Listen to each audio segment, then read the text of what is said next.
지난주에 이어서 같은 본문을 가지고 그 뒤에 부분을 우리가 오늘 보려고 합니다.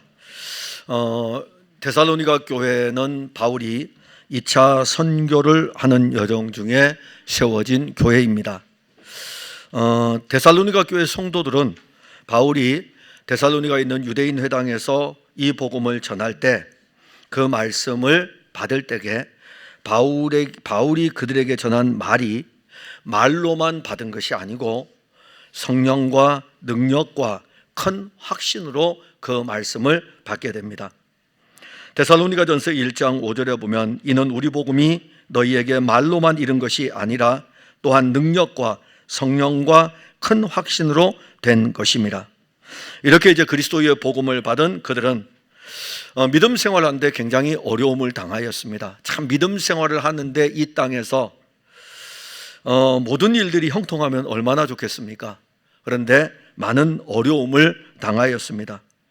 그럼에도 불구하고 그들은 환난 중에서도 성령의 기쁨으로 계속해서 말씀을 받았습니다. 그런데 바울이 애석하게도 데살로니가 지역에서 오래 사역을 하지 못하고 데살로니가 지역을 떠나게 됩니다.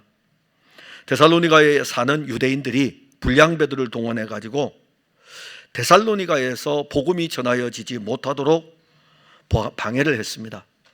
심지어 이 데살로니가에 살고 있는 유대인들은요, 바울이 도망을 가서 이제 베레아에 도착했을 때 베레아에서 복음을 전한다는 이야기를 듣고 거기까지 불량배들을 보내 가지고 베레아에서도 복음을 전하지 못하도록 회방을 합니다. 바울이 베레아도 또 떠나야 돼요. 그래서 급하게 베레아를 떠나서 혼자의 몸으로 아덴에 이르게 됩니다. 그러니까 어디로 떠나긴 떠났어요. 근데 베레아에서, 데살로니가에서 베레아는 좀 가깝지만 베레아에서 아덴은 이제 멀리 남쪽으로 내려와야 됩니다. 그러니까 그가 어디로 떠난지 알지 못했는데 성경에 보니까 아덴에 이르게 됩니다. 그리고 이제 아덴에 이르게 되고 먼저 이 아덴에 이르렀던 이 바울이 베레아에 남겨두었던 실라와 디모데를 아덴으로 오도록 합니다. 그리고 아덴에서 급히 바울은 이 디모데를 데살로니가 교회로 보냅니다. 왜냐하면 데살로니가에서 3주밖에 말씀을 못 전했기 때문에 그 3주 동안에 그들 가운데 믿음이 있게 되고 그들 중에 몇 사람이 교회 공동체를 형성했는데 데살로니가의 유대인 공동체가 불량배들을 동원해서 바울을 핍박할 뿐만이 아니라 교회를 핍박하니까 교회 3번 나왔는데 그렇게 박해를 해보세요.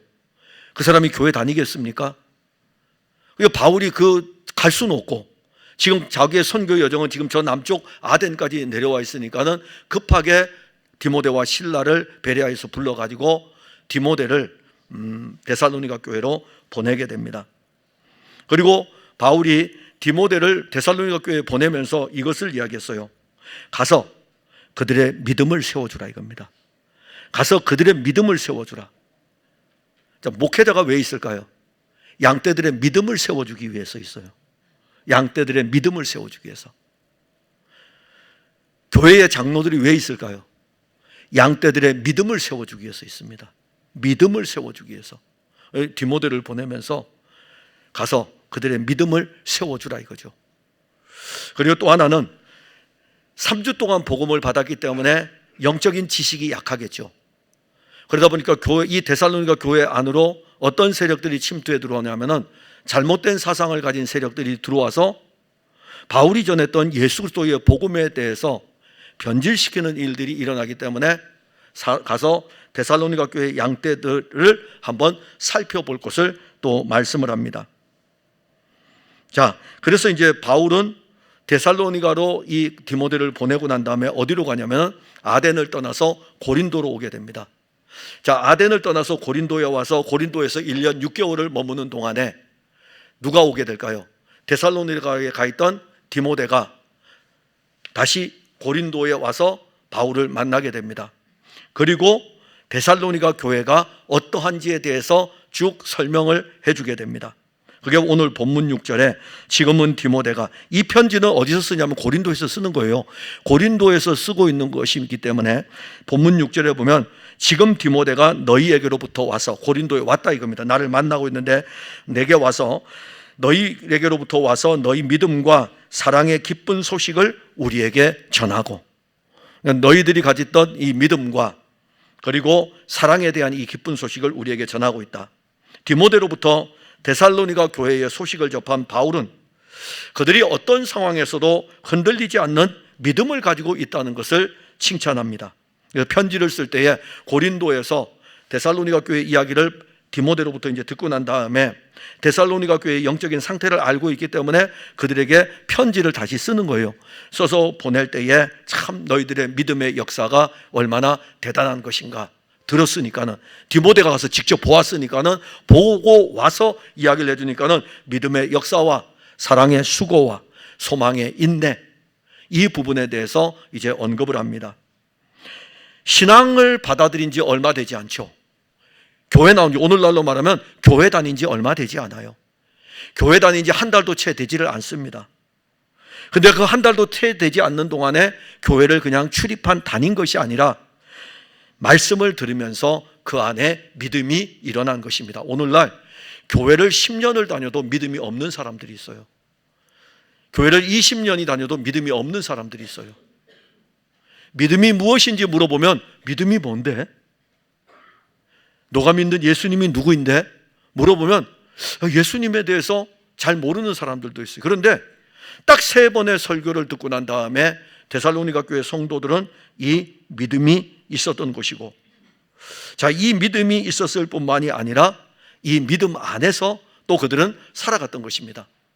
바울이 오늘 3장 8절 마지막에 언급하는 것은 뭐냐면은 주 안에 굳게 선즉, 즉 디모데로부터 다 이야기를 듣고 난 다음에 바울이 이제는 데살로니가 교회 걱정하지 않아도 되겠구나. 주 안에 굳게 선즉 이제는 살리라. 이제는 살리라. 그게 지난주에 설교를 했던 제목입니다. 그래서 첫 번째 대지가 데살로니가 교회 성도들이 가지고 있던 믿음에 대해서 지난주에 살펴보았습니다. 그래서 다시 한번 상기시킨 것은 오늘 두 번째, 세 번째 계속 이어지기 때문에 해서 본문을 따라서 여러분들이 또 가시면 됩니다. 오늘은 우리가 계속해서 데살로니가 교회 성도들의 신앙을 또 살펴봅니다. 근데 이건 단순하게 그 교회의 성도들의 신앙을 우리가 왜 살펴보겠습니까? 이 말씀이 기록된 것은 우리 신앙을 한번 살펴보라 이겁니다. 내 신앙은 지금 어떤지, 나는 어떤 신앙을 가지고 있는지 한번 살펴보는 거죠. 바울은 데살로니가 교회 성도들이 가진 믿음을 알려고 했어요. 정말 내가 3번밖에 설교를 안 했는데 그들이 많은 환난 속에서도 이 믿음을 지키고 있는 게 얼마나 대단합니까? 바울 자신도 불량배들 때문에 데살로니가에서 한밤중에 도망 나오지 않았습니까? 베레아에서도 불량배들 때문에 도망갈 수밖에 없었는데, 야, 내가 전했던 이 복음이 그들 안에서 3주 만에 이 복음 안에서 많은 환난 속에서도 그들이 데살로니가에서 이 믿음을 지키고 있는 이것이 도대체 그들은 어떤 믿음을 가지고 있는지 그거 알고 싶었던 거죠. 그래서 오늘 5절에 보면 이러므로 나도 참다 못하여 너희 믿음을 알기 위하여 그를 보내었다. 너희 믿음을 알기를 위하여 디모데를 보내었다. 그러면서 뒤에 또 덧붙였어요. 이는 혹 시험하는 자가 너희를 시험하여 우리 수고를 헛되게 할까 함이니라. 그러니까 믿음을 알려고 했던 것은 시험하는 자가 지금 교회 안에 들어와 있기 때문에 이들이 넘어질 수 있는 연약한 어린아이와 같은 신앙인이라고 생각해가지고 디모데를 보내가지고 너희 믿음을 좀 알고 싶었다. 그래서 이 오늘 본문에 그것을 언급합니다. 바울이 아덴에서 디모데를 데살로니가 교회로 보낸 이유가 바로 여기 있습니다. 데살로니가 교회 성도들, 바울로부터 복음은 받았는데 양육을 받을 시간이 얼마 되지를 않았습니다. 이게 양육을 받지를 못하고 있었던 거예요. 2차 선교를 위해서 데살로니가에 이르렀고 그곳에서 새 안식일 동안 있으면서 유대인의 회당에서 예수께서 그리스도이십니다, 예수께서 그리스도이십니다를 선포했어요. 예수님 그리스도이십니다. 데살로니가에 사는 유대인들, 그리고 그들 중에 이방인들, 이들이요 예수가 그리스도임을 믿는 역사가 일어났습니다.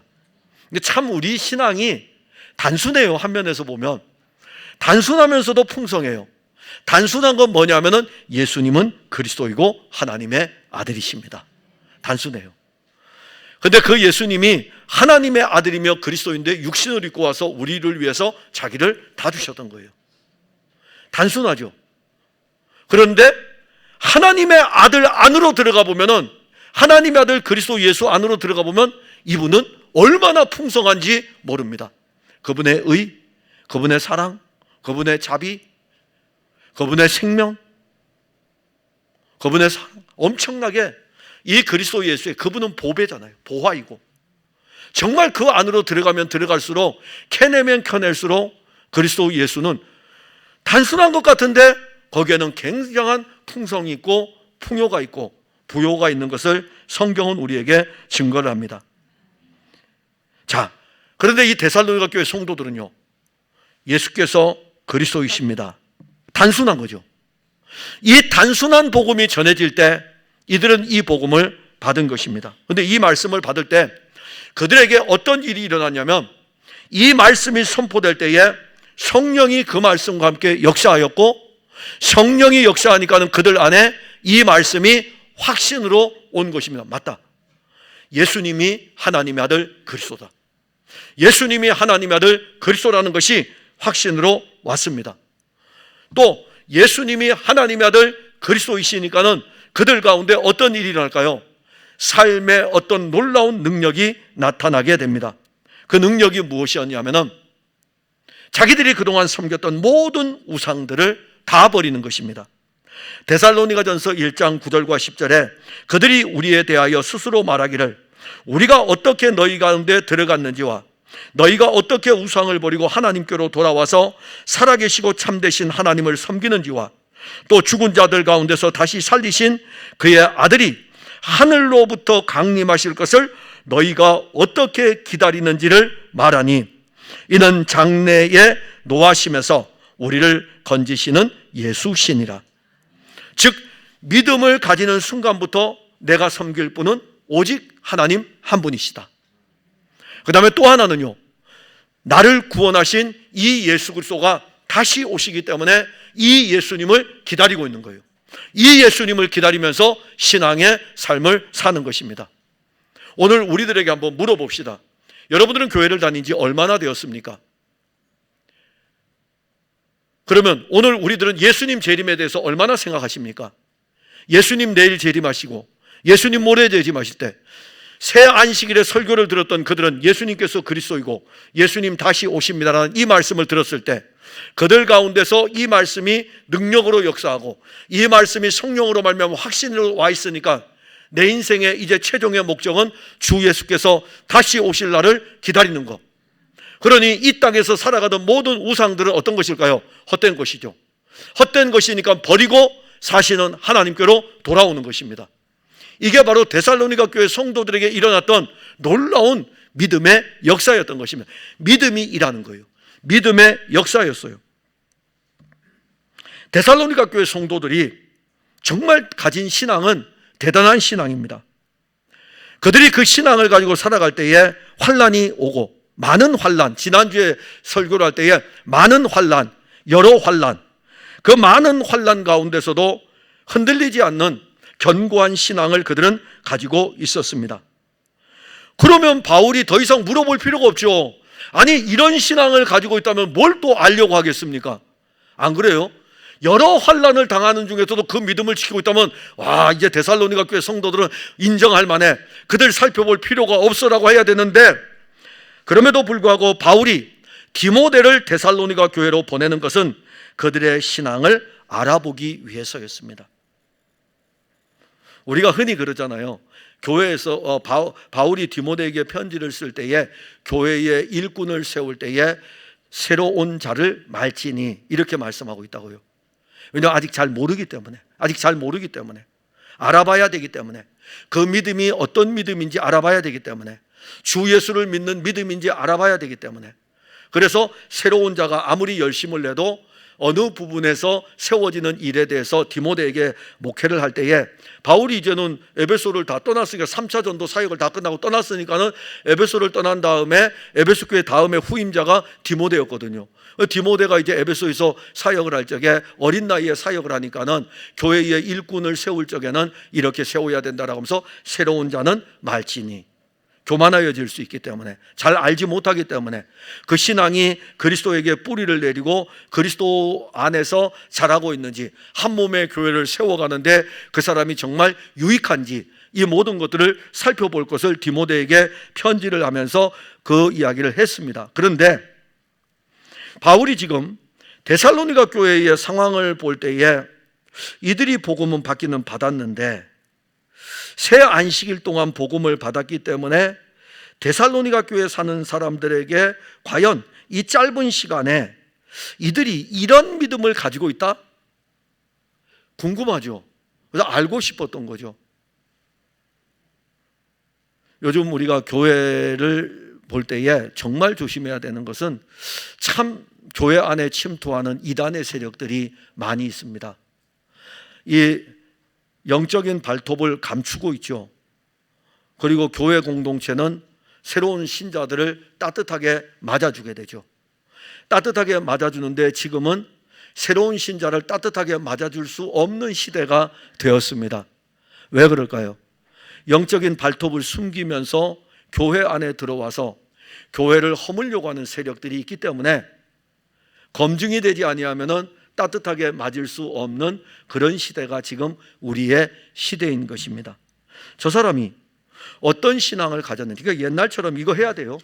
교족부 띄어가지고 가야 돼요. 교회 옮기려면 교족부를 띄어가지고 다녀야 돼요.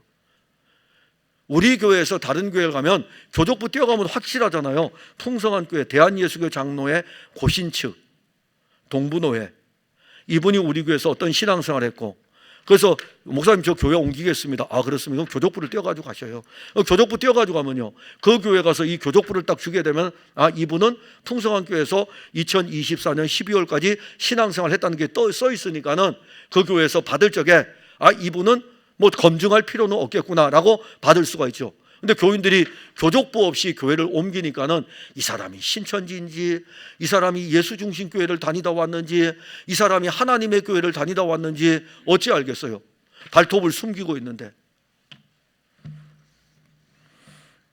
사실 바울이 지금 데살로니가 교회에 편지를 쓰는 것은 데살로니가 교회 안에 침투했던 이 잘못된 사상을 가진 사람들이 양떼들을 지금 어지럽히는 일들이 일어나기 때문에 그들의 신앙이 지금 어떠한지를 좀 살펴보고 싶었던 것입니다.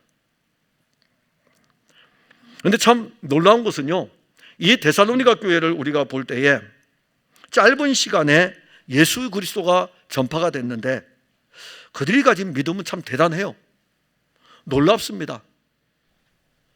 제가 예수를 믿은 지 40년이 지났는데 저보다 더 대단한 것 같아요. 3번 교회를 다녔는데 이런 믿음을 가졌다? 정말 대단하죠. 근데 한 면에서는 여러 환난 중에서도 흔들리지 않는 신앙을 가지고 있었지만 다른 한 면에서는 잘못된 재림신앙 때문에 교회가 흔들릴 수 있는 위험이 있기에 더 자세히 알아보고 싶었다. 바울이 데살로니가 교회 성도들에게 왜 더 자세히 알아보고 싶었을까? 그냥 내버려 두면 될 텐데. 바울이 얼마나 힘들게 그곳에 가서 복음을 전했습니까? 그곳에 가서 힘들게 복음을 전해서 이 복음을 전한 이 수고가 헛되지 않도록 하기 위해서. 그래서 오늘 5절에 보면 이는 혹 시험하는 자가 너희를 시험하여 우리 수고를 헛되게 할까 함이니 주 예수 그리스도의 복음을 전해서 그들에게 성령으로 말미암아 믿음이 일어나면 이 믿음으로 말미암아 그들은 하나님의 자녀가 되는데 교회 안에는 거짓 사상들이 들어와서 이들을 믿음에서 떠나게 하니까는 아니 그렇게 복음 전도를 위해서 드로아에서 빌립보로 가서 빌립보에서 데살로니가로 와서 이렇게 복음을 전한 이 수고가 양떼들이 넘어지는 순간에는 헛된 것이 되지 않습니까? 그래서 그 헛되지 않도록 하기 위해 가지고 디모데를 보냅니다. 그럼 도대체 바울은 이 새 안식일 동안 그들에게 전하고 가르친 말씀은 무엇인가? 제가 지난주에도 말씀을 드렸습니다. 중요하기 때문에. 여러분들이 사도행전 17장에 보게 되면 바울이 데살로니가에서 어떻게 복음을 전했는지 알려줍니다. 사도행전 17장 2절과 3절에 바울이 자기의 관례대로 그들에게로 들어가서 새 안식일에 성경을 가지고 강론하며 뜻을 풀어 그리스도가 해를 받고 죽은 자 가운데서 다시 살아나야 할 것을 증언하고 이르되 내가 너희에게 전하는 이 예수가 곧 그리스도라 하니. 저 말씀을 여러분 자세히 보십시오. 여러분들 영상에 띄어지는 저 말씀을 뜻을 풀어 그리스도가 해를 받고 죽은 자 가운데서 다시 살아나야 할 것을 증언하고 이르되 내가 너희에게 전하는 이 예수가 곧 그리스도라. 바울은 여기 보면은 그리스도 구약의 성경을 풀어가지고 예수께서 구약에 약속한 그리스도임을 증언하고 구약에 증언됐던 구약의 말씀을 가지고 풀어주면서 이 구약에 증언된 이 말씀이 바로 예수 그리스도를 가리킨다고 풀어주는 것입니다. 자, 바울이 그들에게 전했던 이 말씀에 대한 이 강론은 예수님도 똑같았어요. 예수님도 부활하신 후에 엠마오로 가는 제자들과 함께 예루살렘에서 엠마오로 걸어가게 되죠. 걸어가면서 예수님은 엠마오로 가는 두 제자와 동행을 합니다. 두 제자와 동행을 하면서 그들에게 무엇을 가르쳤을까요? 누가복음 24장 25절에서 27절에 이르시되 미련하고 선지자들이 말한 모든 것을 마음에 더디 믿는 자들이여 그리스도가 이런 고난을 받고 자기의 영광에 들어가야 할 것이 아니냐 하시고 이에 모세와 모든 선지자의 글로 시작하여 모든 성경에 쓴 바 자기에 관한 것을 자세히 설명하시니라. 모세의 쓴 글을 통해서 자기에 관해서 설명해주고 모든 선지자의 글을 풀어가지고 자기에 관해서 설명을 해주고 구약의 모든 성경에 가지고 자기에 관해서 쓴 바를 엠마오로 가는 두 제자에게 설명을 해주며 가르칩니다. 예수님도 자신이 그리스도라는 사실을 가르칠 때에 구약의 성경을 풀어서 가르쳤습니다. 바울도 회당에서 데살로니가 회당에서 가르칠 때에 구약의 성경의 말씀을 풀어서 예수께서 그리스도이심을 가르쳤습니다. 그런데 데살로니가 교회 성도들을 시험하는 세력들이 교회 안으로 들어왔습니다. 유대인들이 제일 중심이죠. 유대인들이 제일 중심입니다. 그들이 교회 안에 들어와서 데살로니가 교회 성도들이 바울이 전했던 이 복음인 예수님이 그리스도입니다. 구약 성경에 그렇게 나옵니다. 풀어주었다고요. 그럼 이제 여러분들에게 자 물어봅시다. 구약에 예수님 글자 있습니까? 없습니까? 없죠. 목사님, 구약에 예수님 어디 있어요? 구약에 약속한 그 약속이 예수님이라고요. 구약에 언약한 그 언약을 이루신 분이 예수님이라고요. 그래서 구약을 읽을 때 예수님을 발견을 해야 돼요. 예수님도 구약을 풀어가지고 자신이 그리스도라는 것을 알려주었으니까. 그러니까 구약을 읽으면서 구약에만 머물러 있으면 초보적인 단계고 구약을 읽으면서 거기서 예수님을 만나면 깊이 들어가는 것입니다. 그게 놀라운 신앙의 신비의 비밀이에요. 아브라함도 믿음으로 구원받았어요. 누구를 믿음으로요? 하나님이 아브라함에게 약속한 그 약속이 그리스도를 통해서 이루어질 것을 믿었기 때문에 구원을 받은 것입니다. 아브라함은요, 하나님께서 자기에게 많은 자손을 준다고 했을 때 육체의 자손이요, 아브라함 별 관심 없어요. 자기 세상 떠나고 난 다음에 육체의 자손들이 많으면 뭐 하려고요? 한 씨에 관심이 있었어요. 한 씨. 한 씨가 누구였습니까? 약속의 씨였잖아요. 그 약속의 씨가 왔어요. 이삭이었잖아요. 근데 이 이삭을 통해서 오실 진짜 약속은 누구였을까요? 하나님의 아들 그리스도였잖아요.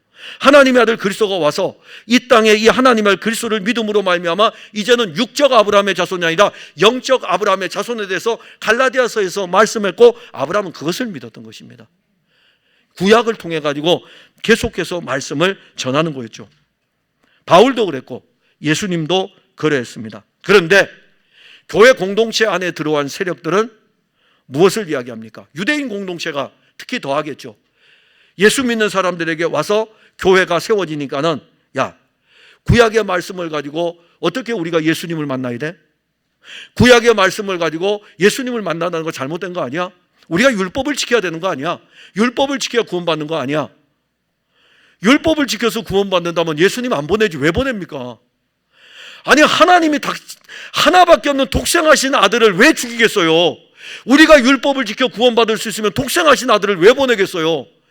율법을 지켜 구원에 이를 수 없는 것을 아시기 때문에 하나님은 독생하신 아들에 대해서 약속하시기 위해 가지고 율법을 주면서 성막을 주었고, 율법을 주면서 제사를 주고, 율법을 주면서 제물을 말씀하였고, 율법을 지킬 수 없기 때문에 늘 제사를 드려가지고 하나님 아버지께로 나아가도록 한 거 아닙니까? 다 세트로 준 거라고요. 율법, 제사, 성막 다 세트로 주어가지고 우리가 이 말씀을 지킬 수 없음을 알고 하나님은 그의 아들 그리스도를 통해서 이 제사를 십자가로 완성을 하시고 성전된 하나님 아들 그리스도를 보내주셔가지고 이제는 예수 그리스도로 말미암아 그 휘장이 다 찢어져가지고 하나님께로 나아가는 새롭고 산 길이 열렸다고 히브리서에서 그렇게 구약의 말씀을 가지고 증언하고 있음에도 불구하고 유대인 공동체가 데살로니가 교회 안으로 들어와가지고 아니야, 모세의 율법이 중요해.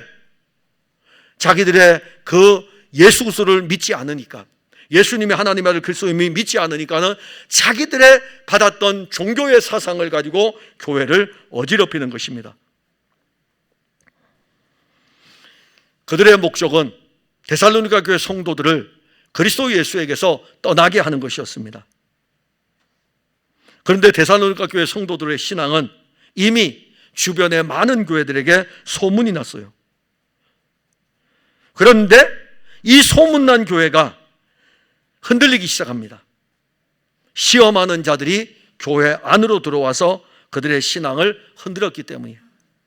마귀는 하와를, 우리가 하나님이 에덴 동산을 창조했을 때 이 에덴 동산이 무너질까? 무제한 세계였잖아요. 이 무제한 세계였던 에덴 동산이 무너질까? 이 세상이야 죄악으로 관영하기 때문에 당연히 무너지지만 여러분, 에덴 동산이 무너진다고 생각해 보셨습니까? 마귀가 하와를 미혹할 줄 누가 알았겠습니까? 마귀의 이 공세 앞에 아담과 하와가 에덴 동산에서 무너져 버렸어요. 그리고 에덴 동산에서 쫓겨났습니다. 그러면 마귀는 공격을 멈출까요? 안 멈춥니다. 계속해서 마귀는 유혹하고 미혹하면서 교회 공동체를 허물려고 달려듭니다. 심지어 하나님의 아들이 육신을 입고 왔을 때 그때도 사탄은 대적의 칼을 들고 헤롯을 통하여 가지고 죽이려고 달려들었어요. 이게 실패를 하니까요. 예수님이 공생의 사역을 할 때에는 마귀가 예수님을 광야에서 미혹을 합니다. 하나님의 아들도 이 미혹의 세력 앞에 지금 공격을 받고 있는데 데살로니가 교회라고 예외이겠습니까? 풍성한 교회라고 예외이겠습니까? 여러분, 우리의 신앙이 영원히 안전하다고 생각하는 것은 그리스도가 우리를 붙들어주기 때문이지 우리가 대단한 것은 하나도 없어요. 우리는 언제든지 미혹의 영에 이끌려가지고 넘어질 수 있는 상태입니다. 데살로니가 교회에 들어온 악한 영의 세력은 예수 그리스도를 믿는 믿음을 교묘하게 변질을 시켜서 그들을 미혹합니다. 그렇게 변질된 복음은 성도들로 하여금 예수 그리스도에게서 떠나게 합니다. 바울이 디모데를 아덴에서 급하게 데살로니가 교회로 보내는 이유는 지금 그 믿음을 변질시키는 미혹의 세력이 있기 때문입니다.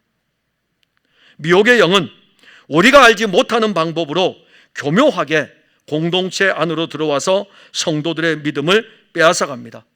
성경을 풀어서 예수가 그리스도임이 증언되는 것을 이제는 우리가 너무 식상하게 생각하십니까? 그게 이제 마귀의 유혹이에요. 너무 식상한데요? 예수 그리스도 너무 식상한데요? 근데 우리가 찬송을 부를 때 이 찬송을 부르죠. 만 입이 내게 있어도 그 입 다 가지고 구주 예수 그리스도를 찬송하는 것. 입이 만 개가 있어도 우리의 입으로 찬송할 분은 예수 그리스도. 우리 입 하나 있잖아요. 우리 입 하나 있잖아요. 하나의 입으로, 우리에게 아마 만 개의 입이 있으면 그럴걸요. 하나의 입은 예수님 찬송하고, 하나의 입은 예수님께 기도하고, 하나의 입은 세상 말하고, 하나의 입은 비방하고, 하나의 입은 시기하고. 그런데 만 입이 내게 있어도 구주 예수를 찬송하는 것이, 그게 구원받은 성도의 감격이었고 기쁨이었던 거죠. 만 입이. 우리 모든 풍성한 교회 성도들이 10,000명이 안 돼요. 그래서 우리 다 여기서 찬송을 불러도 만 입이 내게 있어도 이 찬송은 안 돼요. 구주 예수가 얼마나 좋은지. 식상한 분이 아닙니다. 만일 여러분들에게 예수 그리스도가 식상하게 들려진다면 그분은 영적으로 미혹을 받고 있는 것입니다. 그리고 조금 더 지나면 식상한 예수 그리스도가 여러분들과 관계가 없이 종교로만 남게 될 것입니다. 마귀는 예수께서 하나님의 아들 그리스도이며 그리스도가 이루신 구원을 믿는 믿음을 빼앗아가기 위해서 지금도 다양한 수법을 동원하고 있습니다. 심지어 우리들이 기도하고 말씀을 읽을 때에도, 기도하고 말씀을 읽으면 마귀가 미혹 안 할 것 같죠? 아닙니다. 기도하고 말씀을 읽을 때에도 마귀가 미혹을 하고 마귀가 빼앗아갑니다. 저는 예전에 이제 성경을 이렇게 읽으면, 성경을 쭉 읽다 보면은 마귀가 어떤 마음을 주었냐면은, 야, 성경은 어느 정도 알고 있는데 이제 경건한 서적을 좀 읽는 게 안 낫겠어? 그러면 또 이게 또 그것도 맞는 것 같아가지고 그 다음에 경건한 서적을 읽어요. 그럼 이제 청교도 서적이라든가 이런 서적 중에서 유명한 설교가들, 청교도의 유명한 설교가들 설교를 가지고 저도 이렇게 읽죠. 그럼 굉장히 은혜로워요. 또 한참 읽다 와서 막 은혜 받고 있으면은, 야, 목사가 돼서 성경을 읽어야지. 그럼 또 성경으로 또 돌아가요. 아니, 얼마나 미혹을, 하나에 집중하지 못하도록 만들어요. 요거 읽으려 그러면 저거 읽으라 그러고, 저거 읽으려 그러면 요거 읽으라 그러고. 제가 겪은 경험. 여러분들은 어떠합니까? 기도할 때에, 야, 기도 뭐해? 지금 바쁜데? 성경 읽으려 그러면, 구약을 읽으려 그러면 신약을 읽어. 신약을 읽으려 그러면 구약을 읽어. 왔다 갔다 하다 보면 성경도 안 읽고 있어요. 어떤 방법으로든지 간에 마귀는 우리를 미혹합니다. 교회에서 봉사하고 여러 직분을 맡아 수고할 때 어떻습니까? 처음에는 직분을 맡은 일에 감사해서 열심을 내어 일하다가 그 다음에는 직분을 맡아 일하는 것이 자기의 일이 되어버린 거예요. 은혜는 이제 없어요. 은혜는 없고 그 일에 충성하는 거죠. 자, 그러면서 우리를 어디에서 멀어지냐면은 그리스도 예수에게서 멀어지게 합니다. 오늘 여기 참여한 분들이, 우리가 어저께도 1일차 집을 하고 우리 청년들이 수고하고 또 우리 성도들이 와서 또 함께 교통해주고 그 앞에는 또 교회 김장하느라고 수고하고 뭐 계속해서 이제 12월에는 더 많은 행사들이 있습니다. 자, 그럴 때에 행사 때마다 조심해야 될 거, 이렇게 바쁠 때 조심해야 될 거, 마귀는 우리를 그리스도에게서 멀어지게 합니다. 마귀는 우리를 그리스도에게서 열심히 하라 이겁니다. 다 하라 이겁니다. 모든 것을 다 하고 다 이 모여가지고 공동체가 가라 이겁니다. 딱 하나, 예수님 생각하지는 마라. 그리스도에 대해서는 기억하지도 말고. 그래서 우리를 12월에 이 한 해가 지나는 동안에 우리가 예수 그리스도에게서 가장 많이 멀어집니다. 오히려 예수님은 육신을 입고 이 땅에 와서 우리에게 가까이 오시는데 12월의 시기가 우리를 그리스도에게서 가장 멀어지게 합니다.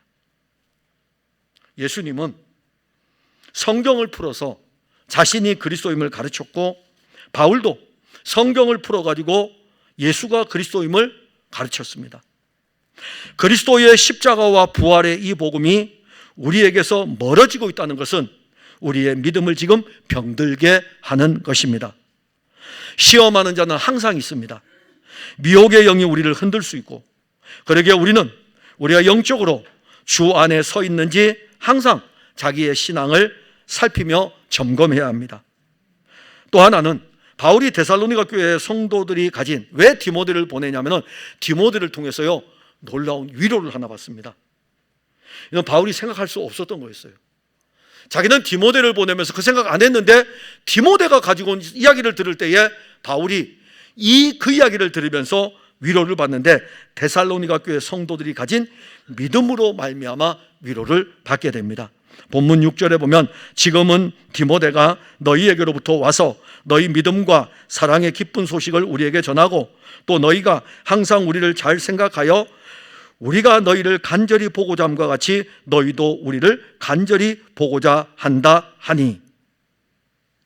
바울은 베레아에까지 지금 내려와서 복음 전했고, 거기에서도 방해하는 세력들 때문에 베레아에서 아덴으로 오게 되고, 그리고 아덴에 내려와서 디모데와 실라를 불러가지고 디모데를 데살로니가로 보내면서 그들의 믿음을 점검하도록 했는데, 디모데가 데살로니가로 이제 갑니다. 데살로니가 교회를 향하여 아덴에서부터 굉장히 먼 지역으로 올라갑니다. 그리고 바울은 아덴에서 어디로 내려오냐면 더 아래쪽으로 고린도 지역으로 내려오게 됩니다. 그리고 고린도에서 복음을 전해서 교회를 세웁니다. 데살로니가로 갔던 디모데가 고린도에 있는 바울에게 와서 데살로니가 교회의 상황에 대해서 이제 이야기를 해줍니다. 그런데 디모데가 전한 소식이 믿음과 사랑의 기쁜 소식이었습니다. 6절에 나와 있듯이 믿음과 사랑의 기쁜 소식이다. 그들이 가진 믿음은 살아있는 믿음, 그들이 가진 믿음은 여러 지역으로 소문날 정도로 대단한 믿음이었습니다. 바울은 데살로니가 교회의 믿음에 대해서 어떻게 증언하냐면은 자기가 정말 아무 할 말이 없다고 할 정도로 표현을 하는데, 데살로니가전서 1장 8절에 주의 말씀이 너희에게로부터 마게도냐와 아가야에만 들릴 뿐 아니라 하나님을 향하는 너희 믿음의 소문이 각처에 퍼졌으므로 우리는 아무 말도 할 것이 없노라. 자, 여기 마게도냐는 데살로니가 지역의 북쪽 지역입니다. 마게도냐. 아가야는요, 데살로니가 지역의 아래가 그리스인데 우리와 같은 삼면이 바다로 둘러싸여 있기 때문에 반도라 그래요. 그래서 이 아가야 반도라 이야기합니다. 그러니까 데살로니가에서 위쪽으로 가면 마게도냐고 아래쪽으로 내려오면 아가야 반도입니다. 그런데 그들의 믿음이 마게도냐 지역에도 전해졌고 그들의 믿음이 아가야에도 들리게 되는 것을, 너희 믿음의 소문이 각처에 퍼졌다. 그런데 우리는 아무 말도 할 것이 없다. 바울이 왜 아무 말도 할 것이 없다고 했을까요? 바울이 이렇게 편지를 쓰는 것은 데살로니가 교회 성도들이 이 말씀을 받고 믿음으로 서 있는 이 은혜가 누구의 가르침을 통해서가 아니라 이제는 세 주에 걸쳐서 이 말씀을 받고 난 이후에 그들 안에 능력으로 역사했기 때문에 그들이 지도자가 없음에도 불구하고 스스로 그 말씀을 믿음으로 서 있는 이것에 대해서 정말 나는 아무 말도 할 것이 없다. 내가 너희들과 6개월을 있으면서 이 성경 공부를 통해 가지고 너희들을 가르쳤다면 내가 그래도 너희들이 내가 가르친 이 말씀을 잘 받아가지고 오늘까지 서 있으니까는 정말 대견하구나 이렇게 할 텐데, 내가 새 안식일 만에 거기서 도망을 와서 지금 여기 고린도까지 와 있는데 너희들의 이야기를 들어보니까는 너희 믿음의 소문이 다 퍼졌는데 내가 가르친 것이 아니고 나는 너희에게 복음을 전하였을 뿐인데 너희들의 믿음이 이렇게 지역에 퍼져나가고 있는 것을 볼 때에 아무 할 말이 없다. 믿음으로 시작한 이 출발이 그들에게 어린아이와 같았는데 이제는 그 믿음을 스스로 지킨 영적인 가장으로 커 있는 이 데살로니가 교회 성도들을 본 것입니다. 여러분, 믿음의 가장이 되어야 됩니다. 믿음의 대장부가 되어야 돼요. 우리의 시작이 미약할 때 어린아이로부터 출발하죠. 어린아이로부터 출발해요. 이 어린아이로부터 출발한 우리의 신앙이 이제는 누구도 흔들지 못하는 그 신앙의 중심 속으로 딱 들어가서 서 있는 영적인 장부로서 자라가는 것이죠.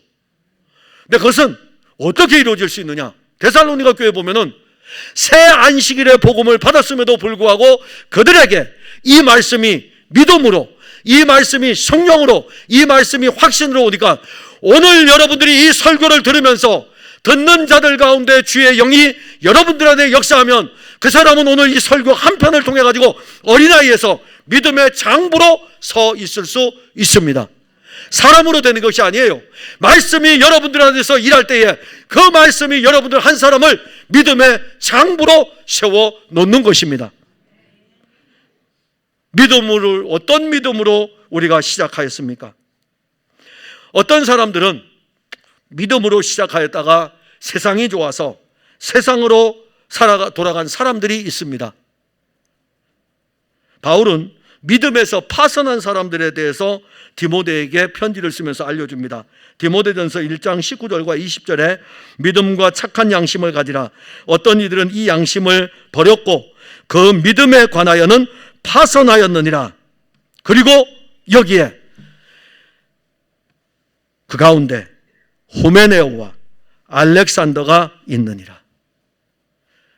후메네오와 알렉산더, 성경에 이렇게 기록해 놨다는 이 자체는 바울과의 어떤 영적인 관계가 있을 겁니다. 그래서 그 인물을 기록을 했어요. 디모데후서 4장 10절에서 바울이 디모데에게 마지막 편지를 보내면서 디모데를 오도록 합니다. 그 오도록 할 때에 사람들의 이름을 언급하는데 거기에 이 사람 한 명이 나와요. 데마는 이 세상을 사랑하여 나를 버리고 데살로니가로 갔고, 데살로니가 교회 성도들을 보십시오. 후메네오와 알렉산더 그리고 데마보다 얼마나 이들이 주 예수 그리스도의 복음을 받았겠습니까? 후메네오와 알렉산더하고 데마, 요 세 사람하고 데살로니가 교회 성도들하고 누가 교회를 오래 다녔겠습니까?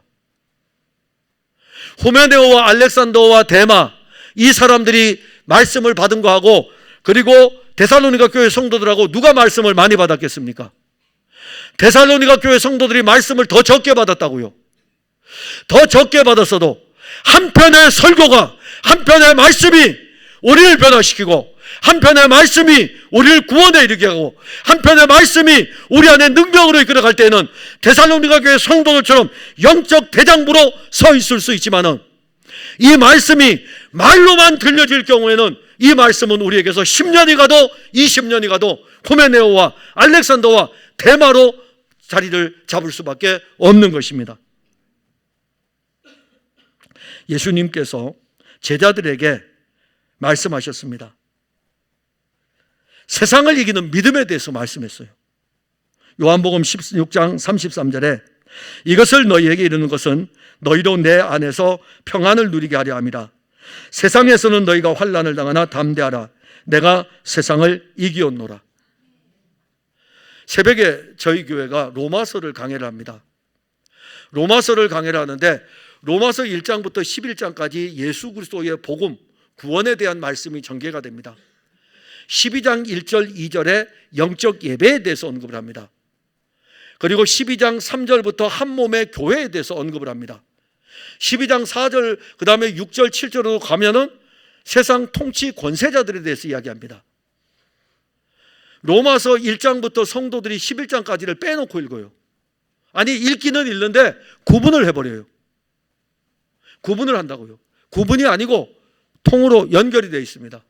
다시 말한다면 예수 그리스도로 말미암아 구원받은 성도들이, 제가 새벽에 설교를 했어요. 예수 그리스도로 말미암아 구원받은 성도들은 그리스도 안에 있습니다. 이 안에서 이제 영적인 예배를 드리는 거예요. 전에는, 예수 믿기 전에는요, 각각이었죠. 예수님, 나 각각이었다고요. 그런데 예수 믿고 나니까 주의 영으로 말미암아 그분은 내 안에 계시고 나는 그분 안에 있어 상호 연합이 돼서 이 안에서 예배를 드리게 되고, 이 안에서 한 몸의 교회가 되게 되고, 이 안에서 세상 통치자를 보게 되고, 이 안에서 봉사하게 되고, 그 안에서의 의미를 로마서 12장부터 16장까지 언급을 합니다. 근데 모르는 사람들이 자꾸 로마서 1장부터 11장까지는 떼놓고 12장부터 목사님, 여기 보면은 이렇게 예배드려야 되고, 이렇게 섬겨야 되고, 이렇게 해야 되고, 이렇게 우리가 해야 되는 거 아닙니까? 맞아요. 맞는데 어디에서 하냐면 그리스도 안에서 하고 있다니까요. 전에 예수 믿기 전에 그리스도 밖에서 했다면은 이제는 그리스도 안에서 그분과 연합하여 살아가는 것입니다. 그게 지금 우리가 사는 거예요. 오늘 우리가 드리는 이 예배는 내가 별도로 내 힘으로 드리는 것이 아니라 내가 그리스도의 생명 안에서 그분과 연합하여 드리는 예배인 것입니다. 예수님께서 말씀하셨어요. 너희로 내 안에서 평안을 누리게 하려 함이라. 세상에서는 너희가 환난을 당하나 담대하라. 내가 세상을 이기었노라. 내가 세상을 이긴 것하고, 예수님이 세상을 이긴 것하고 우리가 어떻게 이깁니까? 그래서 요한복음 16장 33절에 내 안에서 평안을 누리게 하려 함이라. 너희들은 이제 내가 세상을 이겼는데 너희들은 내 안에 있고, 내가 세상을 이겼으니까 너희들도 이겼다 이겁니다. 그 말씀 주시는 거예요. 사도 요한도 교회들에게 편지를 보냅니다. 무릇 하나님께로부터 난 자마다 세상을 이기느니라. 세상을 이기는 승리는 이것이니 우리의 믿음이니라. 예수께서 하나님의 아들이심을 믿는 자가 아니면 세상을 이기는 자가 누구냐? 예수 그리스도께서 세상 이기셨어요. 예수 그리스도께서 십자가로 사탄의 권세를 깨뜨렸습니다. 믿음이 이깁니다. 십자가로 이깁니다. 그리스도가 이기신 이 기금을 우리를 그분 안에 두어서 그분의 승리가 우리의 승리가 되게 하신 것입니다. 골로새서 2장 15절에 통치자들과 권세들을 무력화하여 드러내어 구경거리로 삼으시고 십자가로 그들을 이기셨느니라. 바울이 데살로니가 교회로부터 받는 위로는 그들이 어떤 상황에서도 흔들리지 않는 이 믿음을 가지고 있었기 때문입니다. 본문 7절에 보면 이러므로 형제들아 우리가 모든 궁핍과 환난 가운데서 너희 믿음으로 말미암아 너희에게 위로를 받았노라. 데살로니가 교회가 지역으로부터 박해받았어요. 유대인 공동체는 불량배를 동원해서 교회를 막 교회 문을 닫게 하고 교회를 막 파멸시키려고 달려들었습니다. 데살로니가 교회가 당하는 박해는 이전에 어떤 지역에서도 없었던 박해였습니다. 그런데 그들은 환난만 당하는 것이 아니라 본문 7절에 나와 있듯이 모든 궁핍, 어려웠어요. 삶이 어려웠어요. 당시에 그리스도인들은 고단한 삶을 살았어요. 먹을 것조차 없는, 그야말로 먹을 것조차 없을 정도로 풍족하지 못한 열악한 상황의 삶이었습니다. 그럼에도 불구하고 데살로니가 교회 성도들은 자기들의 믿음을 지켰어요. 환난의 바람이 불어와도 그들의 믿음은 흔들리지 않았습니다. 궁핍한 상황에서도 믿음을 저버리지 않았습니다. 이게 바로 믿음의 비밀이에요. 예수 그리스도께서 우리에게 주신 이 믿음은 견고합니다. 그 믿음은 세상에서 승리하는 믿음입니다. 우리가 가진 믿음이 바로 이런 믿음이죠. 생명 있는 믿음, 살아있는 믿음. 그 믿음은 오늘 우리와 우리 공동체를 이끄는 능력 있는 믿음입니다. 이게 위로가 되는 거죠. 위로가 되고, 또 하나는 데살로니가 교회 성도들은 바울과 다시 만날 날을 기다렸어요. 재회할 날을 기다렸습니다. 언제인지는 모르지만은 바울도 데살로니가 성도들이 보고 싶었어요. 양쪽이 서로 보고 싶었던 거예요. 이들이 보고 싶어하는 것은요, 상투적인 이야기가 아닙니다. 집사님, 한번 식사합시다. 이거 지나가는 말이잖아요. 그죠? 집사님, 토요일 오후 3시 식사 날짜 잡으세요. 상투적인 이야기가 아니라 꼭 식사를 해야 됩니다. 우리 상투적인 이야기 많이 하잖아요. 아, 목사님 다음에 식사 한번 해요. 상투적인 이야기죠. 날짜를 잡아서 알려주세요. 그럼 제가 시간을 비워놓을 테니까. 우리 상투적인 이야기 많이 해요. 저도 상투적인 이야기를 사용하고 여러분들도 상투적인 이야기를 합니다. 자, 데살로니가 교회 성도들이 지금 이 바울이 데살로니가 교회 성도들에게 편지를 쓰면서 디모데로부터 이야기를 들었어요. 디모데가 와서 사도요, 저 데살로니가 교회 성도들이 사도를 보기를 원하는데요. 그래? 나도 그들 보기를 원하는데 상투적인 이야기가 아니라 이겁니다. 그 표현을 데살로니가전서 2장 7절을 보면 17절을 보면 형제들아 우리가 잠시 너희를 떠난 것은 얼굴이요 마음은 아니니 너희 얼굴 보기를 열정으로 더욱 힘썼노라. 상투적인 이야기 아니라 이겁니다. 정말 내 열정으로 너희들 보고 싶다고 이야기하는 것입니다. 바울은 데살로니가 교회 성도들을 만나고 싶었어요. 근데 그 일이 계속 막혔죠. 데살로니가전서 2장 18절에 그러므로 나 바울은 한 번, 두 번 너희에게 가고자 하였으나 사탄이 우리를 막았노라. 악한 세력이 막아서 내가 너희들에게 지금 가지를 못하고 있다고 증언을 합니다. 바울이 데살로니가 교회로 가는 길을 막는 악한 사탄의 세력이 누구입니까? 유대인 공동체죠. 그들이 동원한 불량배들입니다. 이들을 사탄의 회라고 그랬습니다. 사탄의 모임이라 이거예요. 사탄의 무리들이라 이거죠. 바울이 왜 데살로니가 교회 성도들을 간절히 보고 싶었을까요? 그 많은 환난과 궁핍 속에서도 흔들리지 않는 믿음을 가지고 있었기 때문입니다. 그런데 디모데가 데살로니가로부터 돌아와서 그 교회 성도들도 바울을 보기를 간절히 원하는 것을 이야기하는 거예요. 그들도 바울을 보고 싶어 한다. 그들의 마음이 간절하다고 표현을 합니다. 그럼 왜 데살로니가 교회 성도들은 바울이 보고 싶었을까요? 자기들에게 예수 그리스도의 복음을 전해 주었기 때문입니다. 데살로니가 교회 성도들이 바울을 간절히 돕고 싶었던 것은 믿음으로 걷는 여정이 가장 힘들고 어려웠을 때에, 여러 환난을 당하고 궁핍함 가운데 있을 때도 이 믿음으로 서 있을 때 우리에게 이 믿음을 준 영적인 아버지를 보고 싶었던 것입니다. 이것이 믿음의 교통입니다. 이러한 믿음의 교통은 그리스도 예수 안에서 한 몸의 교회이며 우주적 교회의 모습입니다. 지금 이들은 새 예루살렘에서 한 몸의 교회로, 그리스도의 형제로, 그리스도의 신부로 서로 교통하죠. 24장로들과 함께 새 예루살렘에서 하나님을 찬송하는 데살로니가 교회 성도들, 그렇게 보고 싶어 했던 바울을 그 새 예루살렘에서 함께 만나서 노래하고 있는 이 모습을 우리가 영적으로 상상을 한번 펼쳐보시길 바랍니다. 그 자리에 우리가 참여할 거예요. 그 자리에 우리도 참여해서 함께 우리를 구원하신 어린 양의 구속의 피를 찬송하고 노래할 것입니다. 교회 공동체는 서로의 믿음을 통해서 함께 위로를 받는 곳입니다.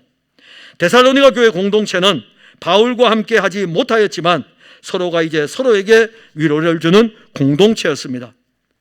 바울이 데살로니가 교회를 위해 염려한 것은 그들이 믿음을 가지고 있는지에 대한 부분이었어요. 그런데 이제는요, 걱정하지 않아도 되죠. 걱정하지 않아도 됩니다. 아니, 오히려 바울은 그들이 가진 믿음의 이야기를 듣고 위로를 받았습니다. 저는 목회자입니다. 제가 어느덧 목회를 한 지 30년이 지났습니다. 목회를 하다 보면 여러 일을 만납니다. 혹시 저한테 물어본 사람이 한 사람도 없었어요. 나중에 한번 물어보시면 좋을 것 같아요. 근데 제가 다 떠난 다음에 물어보셔요. 사역을 끝마친 다음에 물어보셔요. 목사님, 커피 한 잔 사주면서 물어보셔요.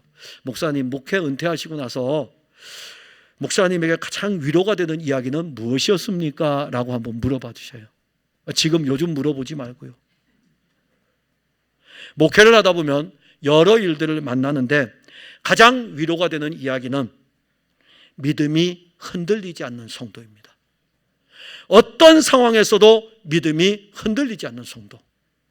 환난을 당해도, 결박을 당해도, 내 인생이 사망의 음침한 골짜기로 다닐지라도 그 믿음이 흔들리지 않는 성도에 대해서 들을 때에 목회자는 와, 그 집사님 정말 대단하네. 그 집사님 정말 대단하네. 우리가 믿음을 가지고 있지 않으면 영적 전쟁에서 승리할 수 없습니다. 사탄은 우리의 믿음을 무너뜨리기 위해서 강력한 힘을 가지고 지금도 달려들고 있습니다. 그게 여의치 않으면 마귀가 미혹의 영으로 우리를 믿음에서 떠나게 합니다. 성경에서 사탄은 대적자예요. 싸우는 거예요. 마귀는요, 미혹이에요. 미혹하는 겁니다. 목회자와 성도 간의 생명의 위로는요, 목회자도 믿음 위에 서 있는 것이고 성도들도 예수 그리스도를 믿음으로 서 있는 거예요.